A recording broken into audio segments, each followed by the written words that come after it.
اللہ کے محبوب صلی اللہ علیہ وسلم نے حضرت عمر کی شانیں بیان کی. فرمایا 950 سال جبریل امین میرے عمر کی شان بیان کرے تو عمر کی شان ختم نہیں ہوتی. نبی پاک علیہ السلام نے فرمایا میرا فاروق تو جس گلی سے گزرے شیطان راستہ ہی بدل جاتا ہے. حضور علیہ السلام نے فرمایا عمر کی زبان پر میرے رب نے حق جاری فرما دیا ہے. کتنی حضور نے، لیکن کبھی حضرت عمر نے بھی یہ روایت کیا. ادھر دیکھو میری طرف جی، چھوڑے موبائل تھوڑی دیر کے لیے. کیا کبھی حضرت عمر نے بھی کوئی روایت کی کہ میرے بارے میں پتہ ہے حضور نے کیا کہا تھا؟ اللہ کرے آپ کو سمجھ آئے. سرکار نے ہر مقام پر ان کی شان بیان کی، لیکن فاروق اعظم نے جب بھی بات کی یہ کہ یارو میں تو اونٹ چلانے والے کا بیٹا.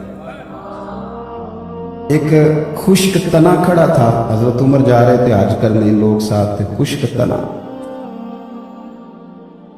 تو حضرت فاروق اعظم نے خشک تنے کو کلاوے میں لے کے جپھا مار کے زور زور سے رونے لگے.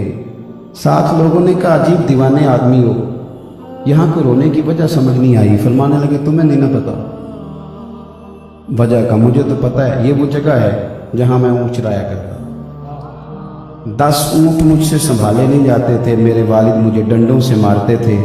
دیکھو مدینے والے کا کرم کے پوری امت سنبھالنے کا طریقہ عطا فرما دیا ہے. تو عاجزی کے ساتھ